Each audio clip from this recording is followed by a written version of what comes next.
Hey, welcome to a new day on continuing to build our job application form web app.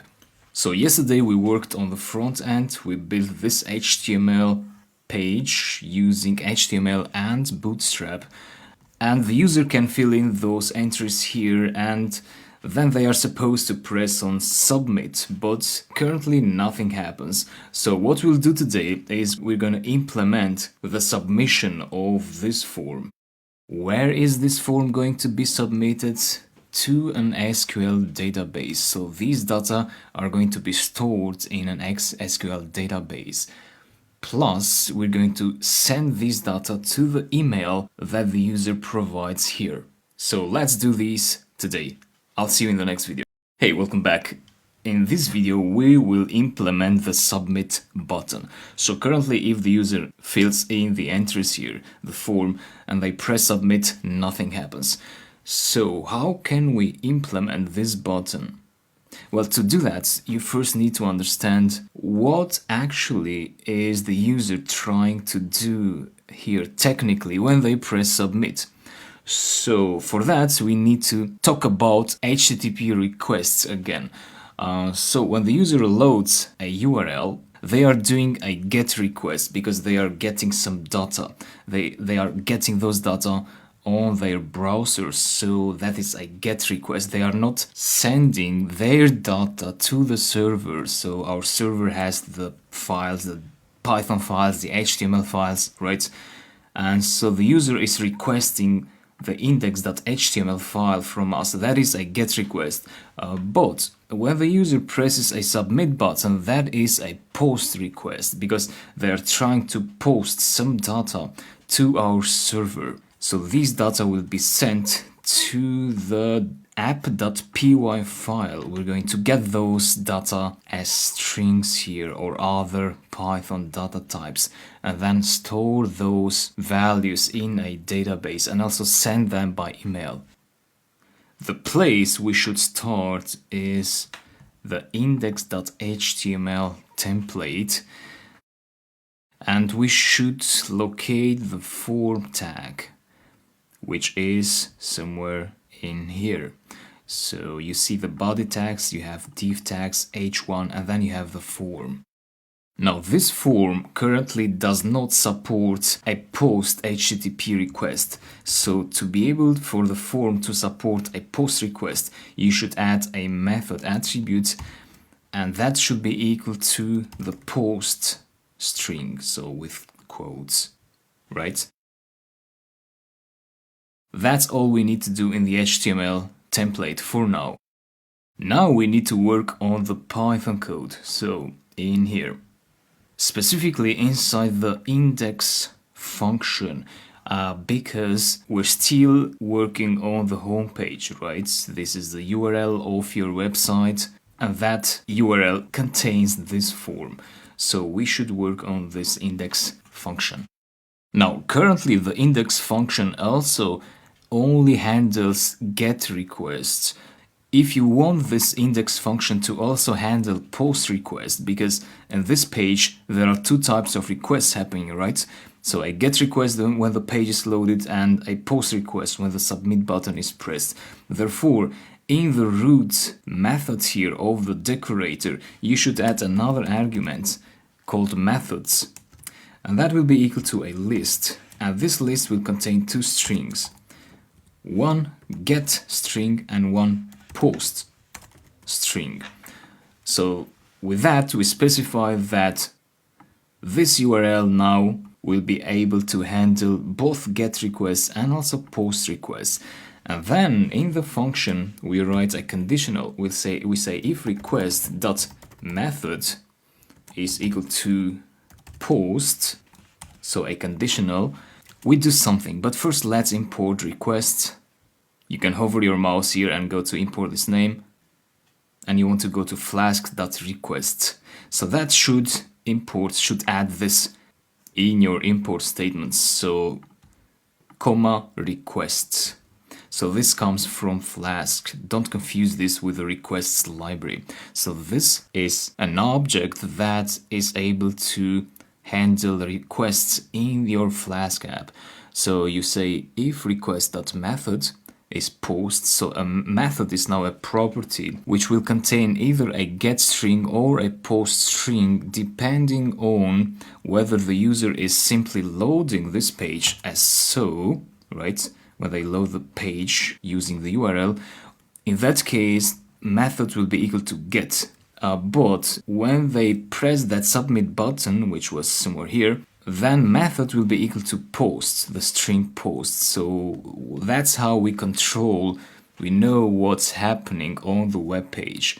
Because this web app that we're building will be able to handle multiple visitors, right? So if someone in India is visiting the web page, they may be doing a get request at a given time, and someone in the USA might be pressing the submit button also at the same time.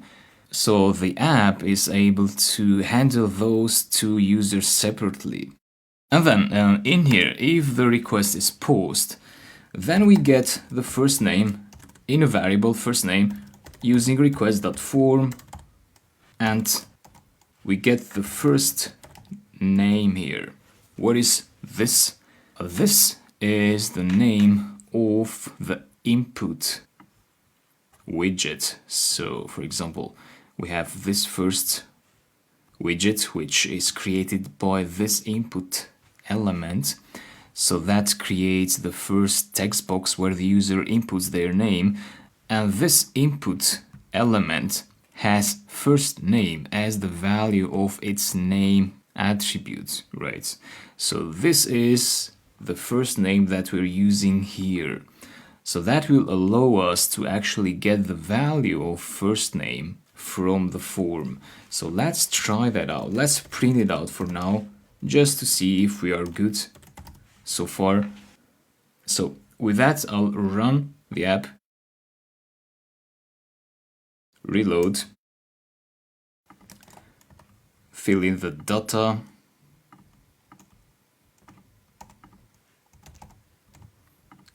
and submit. Now again, nothing will happen, right? We'll not see anything here because we are not handling what will be displayed after the submit button, but we should be able to get the first name, Ardit in this case, printed out. It should be displayed somewhere here. If not, that means this was not executed, so this line was not executed, as is the case in my computer. So this was not executed because probably this was not evaluated to true, because probably the method was not equal to post. But to prove that, we first want to print out, before the f conditional block, we want to print out the request.method property, right? And then reload the page. So reload it first as that. You see here, now we get a get request, right? Because it was actually a get request. But now let me fill in the data again and press submit. And let's see what we've got this time. So we got no new output here because no request is happening. No get request, no post request. That means there's an issue with the button. So if you go to index.html and you locate your button element. Now this button should be type submit. However, mistakenly we have put this as a button. So you should replace the type of the button to a submit button, right? Then go to the web page, reload, fill in the data again, press submit, go to Flask, and yeah, this time we got a post request. So post was printed out by this line here, and then Ardit was printed out by this line in here, the first name. So now it is working. So let me remove that first print function, this one as well, and so I'll duplicate this. So this will be last name last name. Then we have the email address, email. So make sure that these correspond to, let me split this to the right. They should correspond to the names of the input elements. So last name, email, then we have the date, date, and then lastly we have the occupation. And the name for that is also occupation. So all the radio buttons share the same name, occupation. That allows them to be grouped together, and that name should also be used here. So that's how you get the values that the user inputs in the web page.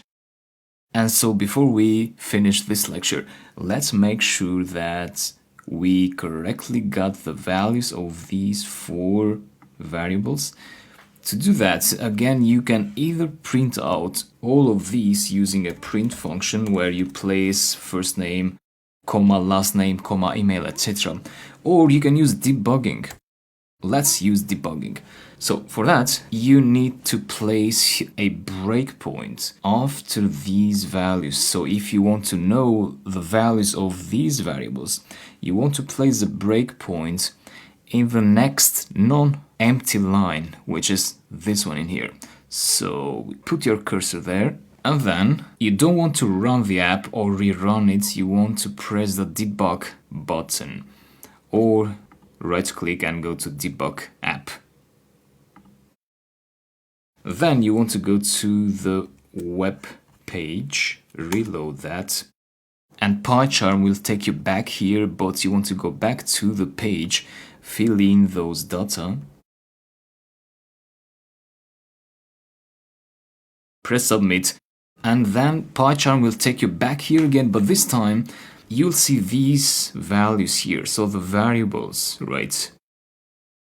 So in here we can see the date, so the date variable is a string, so that's the date that the user entered.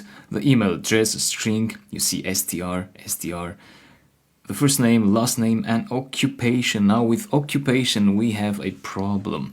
This is simply saying that one of the radio buttons was pressed, but we don't get the actual value of the selected radio button. So let's fix that.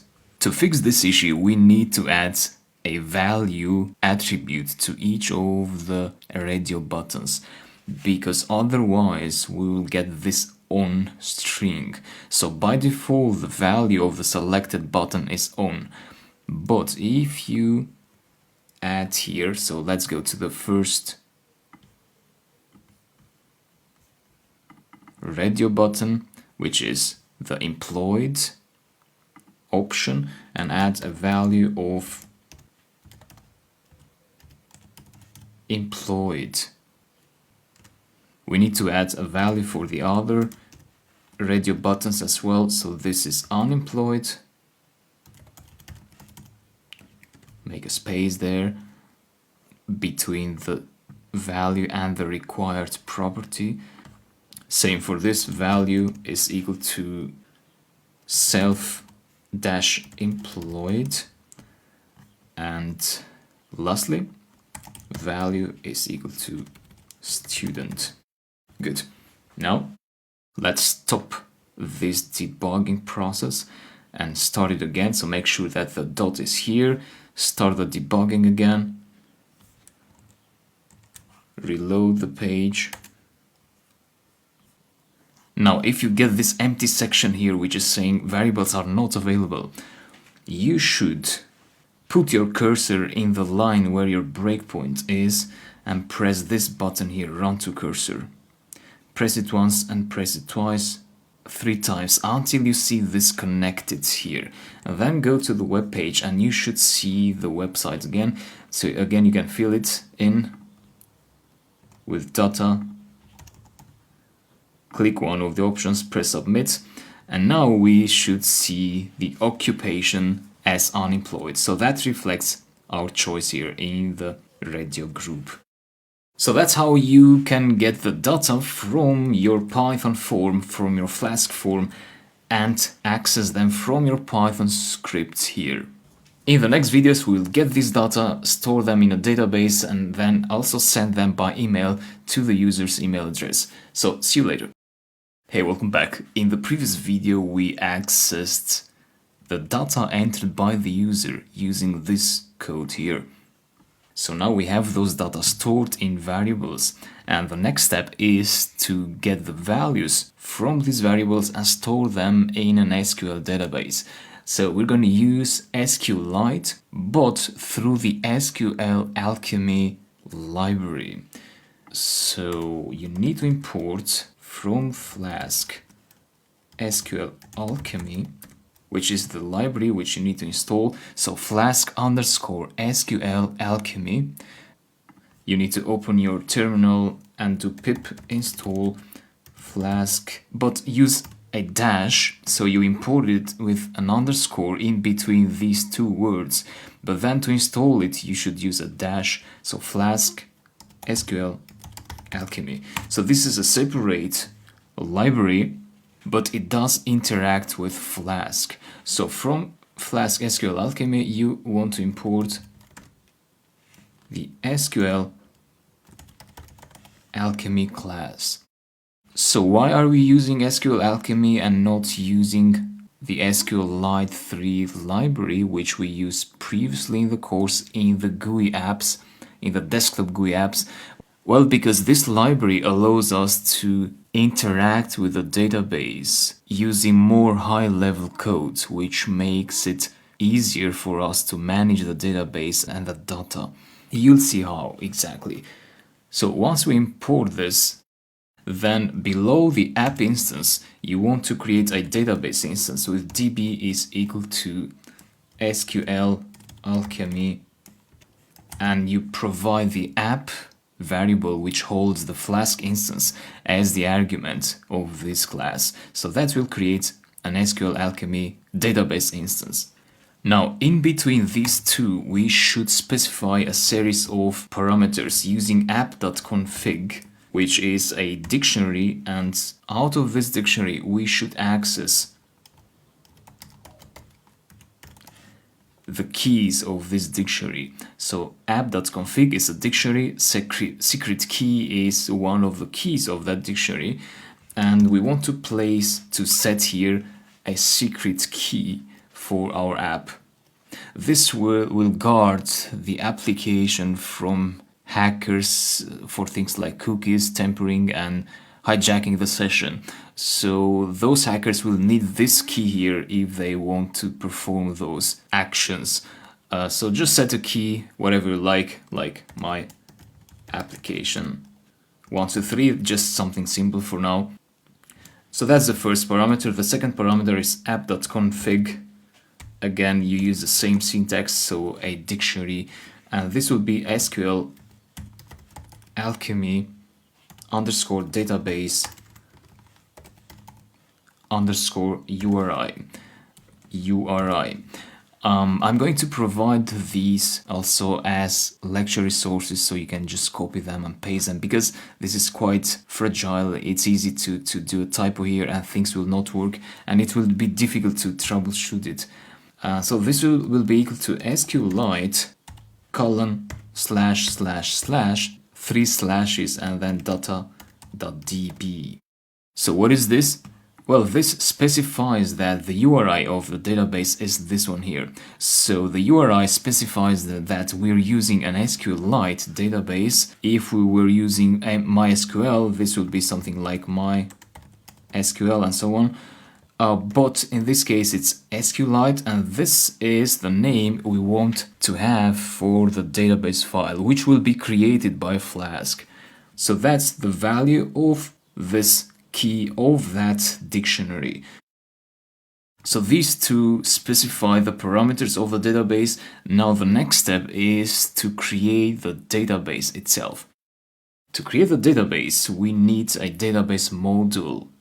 And we create a database module using a class let's name this class form, and this should inherit from db.model, this here. So db is an instance of an SQL Alchemy class.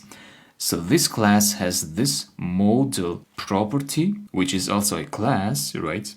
And so this form will inherit from this model class. And here we simply specify the fields of the database table. So let's start with an ID. This is going to be db.column, db.integer. So the db instance does have a lot of attributes such as column, integer. Let's set this as a primary key. So primary key, set it to true. So this will be the first field of the database table, the first column. This is usually the standard practice. You create an ID and you set it as the primary key. So this will be like a unique ID that identifies each row of the table. So in the table, we're gonna have an ID for each user submission, right? So user rdid will have one row in the database table. And so here we'll have the first name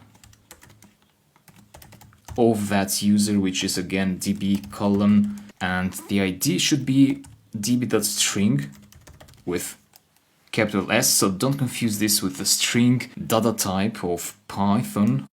This is from db, not from the Python standard library string type. So let's set an 80 characters maximum for the first name. I'm going to duplicate this for the last name as well. I'm going to duplicate it for email. Let's put it as a string for the email as well. SQLite doesn't have a specific type for emails.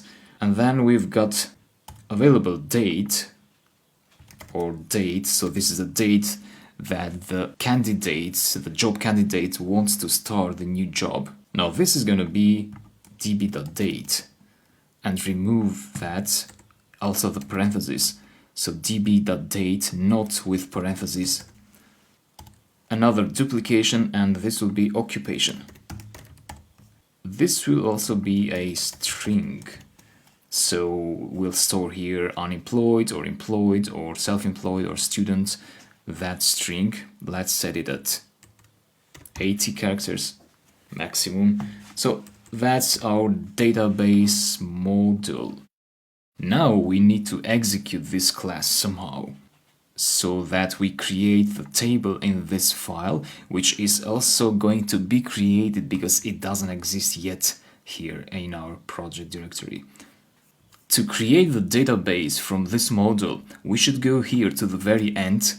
And first, let's add this routine here, if name is equal to main. I've explained this several times, what this means, so you need to indent that there. You also need to add something else with app.appContext with parentheses, and you indent that one more time. And before that, you say db.createAll. So what this will do is it will create a database, because db points to this variable, right? So let's try this. Let's run the app. So this is app.py. I'm going to run it. Reload the page. Go here. And if you expand the project directory now, you'll see that an instance directory has been automatically created. And inside that instance, you should see the data.db file, which corresponds to this file name here, data.db. So when we ran the Flask app, this database was created. If you run the Flask app for a second time, the database will not be recreated, because this method basically checks if there exists a database with that name, with that URI. And if it exists, it will not overwrite it, but it will use the existing database. Now, what is inside this database, you might ask? Well, to check that, you need a third-party program, DB browser for SQLite. You can search for that program online and install it. It's easy to install that program. And so then you open it and you should see something like this. And then you could go to Open Database and locate that particular Flask app. So this is my project app 16 Flask form. If I go to instance, I locate the data.db file, I open it, and then you want to go to browse and you want to select the form table here. So you see it has created a table named form with an ID, first name, last name, email, date, and occupation fields. So that's where we are so far. Using the SQL Alchemy class, we were able to get this class, this database module, and create a database out of that. So this class is connected to SQL Alchemy using this db.module. And so then you say db.createAll, and that class will be called and those columns will be added to the database. So this is quite a high level usage of interacting with databases. So with this lecture is complete, and next we're ready to store the user data to the database that we created in this video. So let's do that in the next one. Hey, in the previous video we created an empty database file and also a table inside that file. That was created by this class and also that method call there. Now we want to be able to send this data to that database table. So let's do that. It's very easy to do, and here is where you actually understand the benefit of having high-level libraries such as SQL Alchemy. So you just need to create a form instance. So form is the class that we created up here, right? Which contains the database module. And form now gets as arguments the column name. So first name is equal to first name. So this is the argument name. This is the value. So as a value, I'm giving this variable. This variable holds the actual name of the user. So if the user entered rdit in the field, in the first name field, then rdit will be stored in here as the value of this argument. So let's do the same for last name is equal to last name, comma, enter to split the line into multiple lines. It's more readable. Email is equal to email, date is equal to date, occupation is equal to occupation. Once you do that, you access the db variable, which we created up here. db is equal to SQL Alchemy, and then you do session.add form. So you add the form to the session. So the form now contains the values, the user values, and then you want to commit to that session. So that will store the actual data to the database. So we're performing basically like an insert SQL query here, but through a high-level way. With that, we can go to the web page, reload it, fill in some data, 1/1/2023, self-employed, submit, and you might get this error. For sure you will get it, and let's read the error together. So it says that SQLite data type only accepts Python date objects as input. So you see now we start to see the actual commands which are executed behind the scenes. So you see we have an insert into first name, last name, email, date, occupation values, these values. And then we have the parameters. So email, this email, last name, occupation, first name, date. So the problem here is that we need to provide a Python date object, right? Not a string. Because in here, when we get the date inside our index function, right, this date will be a variable containing a string which will look something like this: 2024 January 1st. So this is what is stored in this date variable, and that string is then sent to the database here. But the database does not accept that, since the database accepts a date type, right? You see here in the form class we specified a date type. So let's fix this. To fix that, you should work on the index function. First, let me remove this here. And so we need to get, let's say, a date object variable. I'm storing the new datetime object in this variable. So you can create datetime objects in Python using the datetime library. So this is a standard library, and you want to import the datetime class out of that library.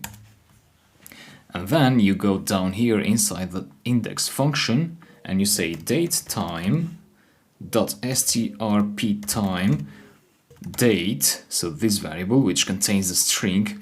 So the date is as a string, and you should declare what format this string has, right? So the format is %Y minus %M. I know this format when we print it out. Earlier, using the debugger, we printed out the date as a string, so it was in this format: year minus month minus %D for day. So these are like format codes to represent dates and like years and months and days. So with that, we should be able to get an actual datetime object, which is like datetime wise, so to say. And then we use that variable down here, right? So when we instantiate the form, now we want to say here date obj, right? So then let's run the program again if it's not running already. So run. You can also rerun it, no problem. And reload here, fill in the data, let's say to 10 for the month 2024. Self-employed perhaps, submit. Okay, so I submitted the data. We see this view, so the application form was emptied. And now the data should have been stored in the data.db database. And if you want to prove that, if you're curious to see the actual data, then you want to use the DB browser for SQLite program. And yeah, open the database. Again, you need to locate that file. It's inside instance data.db. Go to browse, and yeah, here I see some data already. So that's the row I just added as a user. So you see the name, the surname, the email address, the date, and the occupation. So there we got the data. And that's the code. So with that, we have implemented the part that stores the data in our database.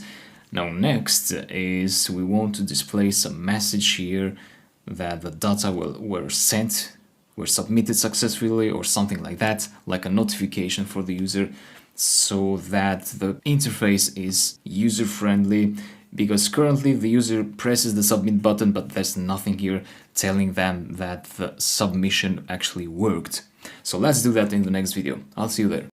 Hey, welcome to a new video. You learn how to display a message just below the submit button so that we tell the user that the form was submitted successfully.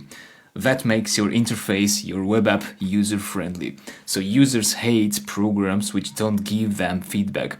So the user wants to know what's going on.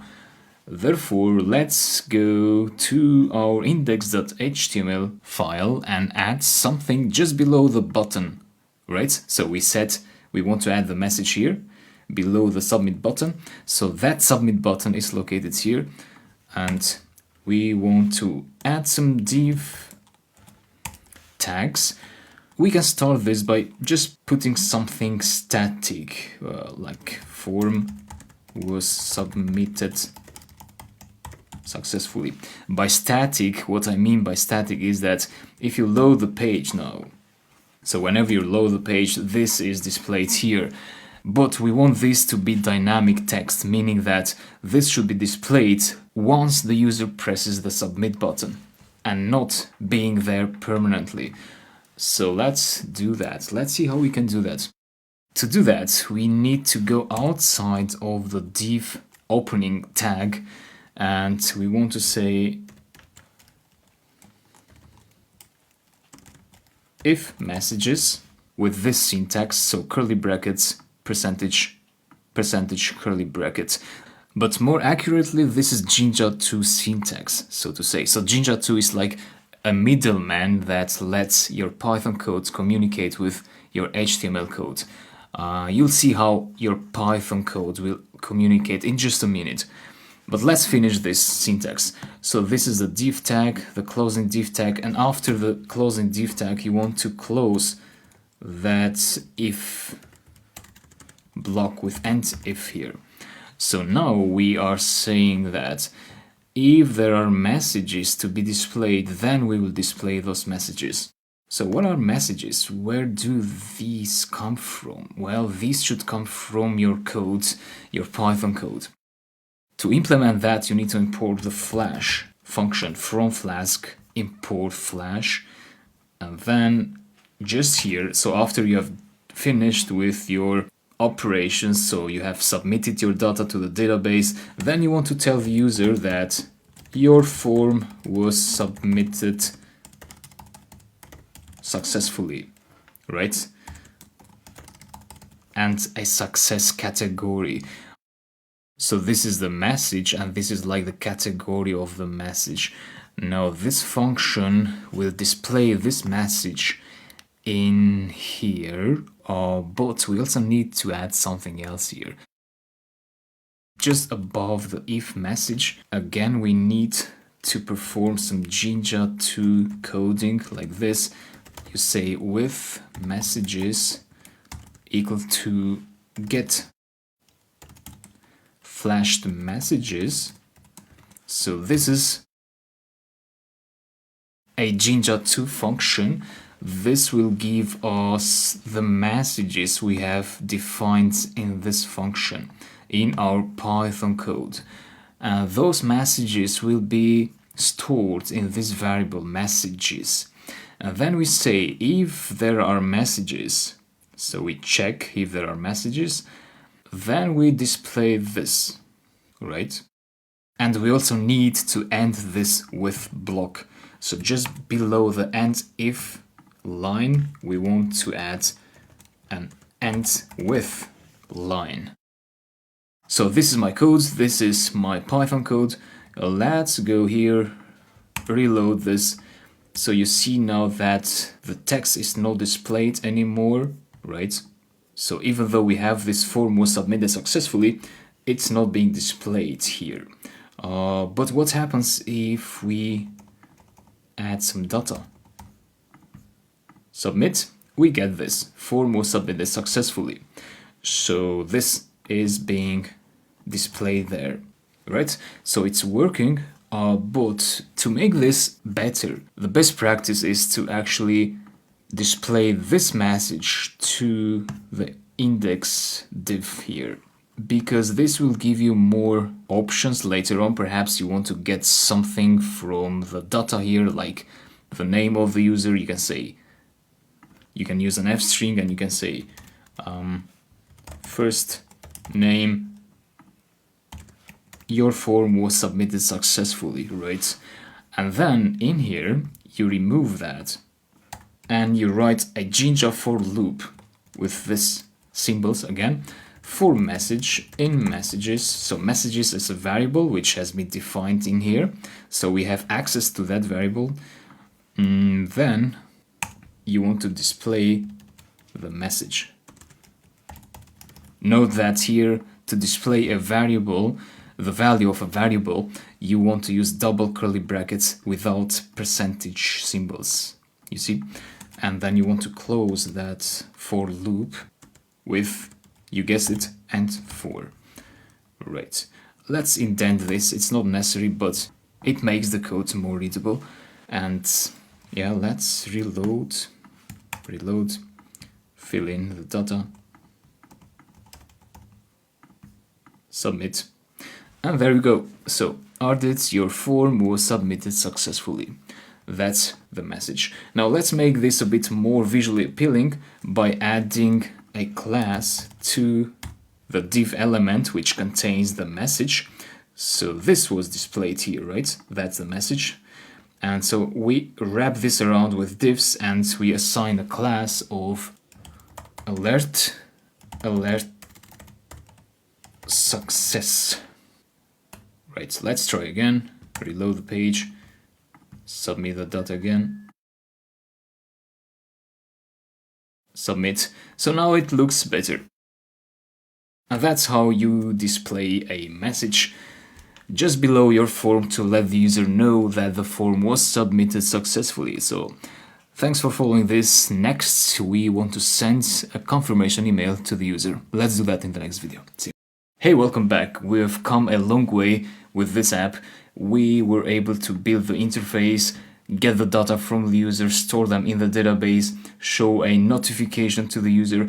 What's left to do now is to send a confirmation email to the user email address.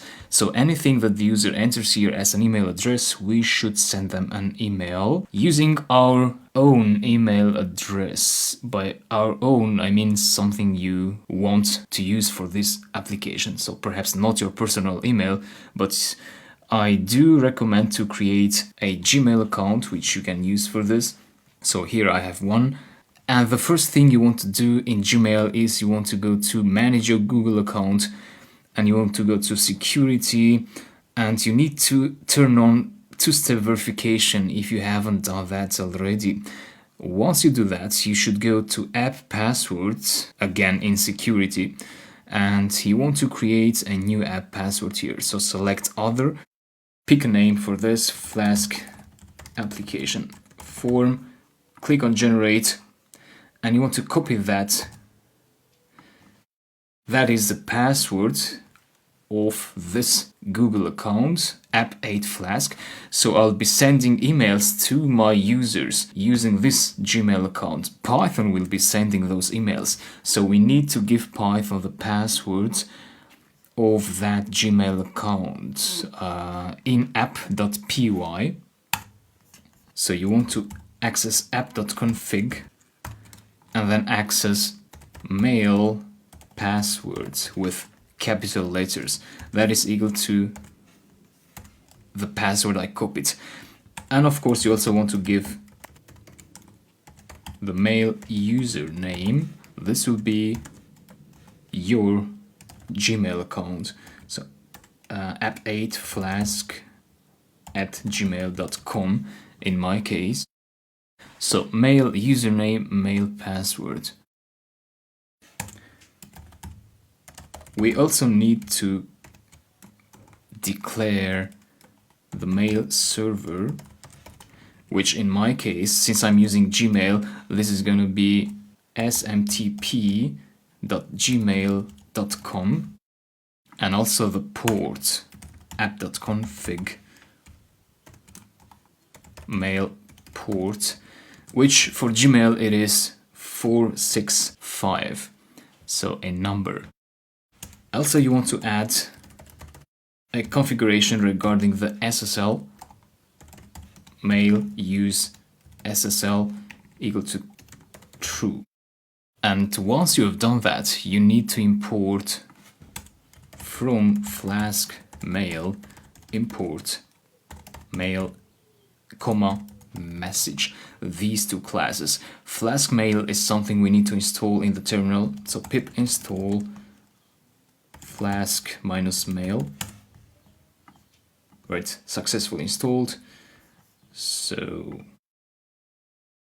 then down here, so we have the DB here, and then we want to create a mail instance using the mail class we imported here, and we need to connect it to the app, and that's how the mail class will get these data, right? So the app contains these data through the config property, which is a dictionary, and so the mail will use those data to log in to the Gmail account and send that email. But we need to add something else, so that's the instance. Now we need to go to the index function. So in between the commit method and the flash function, we want to send out the email, and then we want to flash the message. So to send the email, we need to create a message instance. Message is the class we imported here, right? So message gets as the first argument the subject of the email, new form submission, for example, a comma, another argument will be, so that was the subject. The second argument will be the sender, which is going to be equal to app.config mail username. Then we have the recipient, which comes as a list because theoretically you might have to send an email to more than one email address, and in this case this would be email, right? So a list with one item. Email is this one in here, so we get the email from the user form. This is the user's email address, so the receiver. And lastly, the body of the message of the email, and this is going to be perhaps a variable which we'll define here, message body equal to an f string perhaps. Thank you for your submission, comma, and we can play around with placeholders here. So thank you for your submission, Ardit, whatever name we get here from the form. Perhaps a period, enter and continue the message here. So you have another F here, but it will be the same string stored in this message body. Here are your data, right? And then you want to say something like first name again, a break line, last name, break line again, and then it will be the date. So date, the string, we want to put the string here. And yes, I'll leave it with these. You can add more of these, occupation perhaps, but this is enough for now. I'll add another break line, and in the next line I'll say thank you. That's it. So we have the message in here, and then we apply mail.send message. So we send this message instance, right? Using the mail instance, which was defined up here. Right, so yeah, let's try this out. Let's reload first. Oh, it's not running, so let's run it. Reload. So I'm gonna get an email to this email address. So this is the receiver app8 Django, and my sender email address is app8 Flask.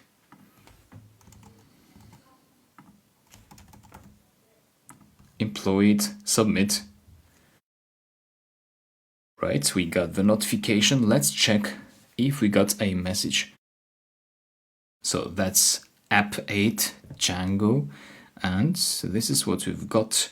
Thank you for your submission, Ardit. Here are your data.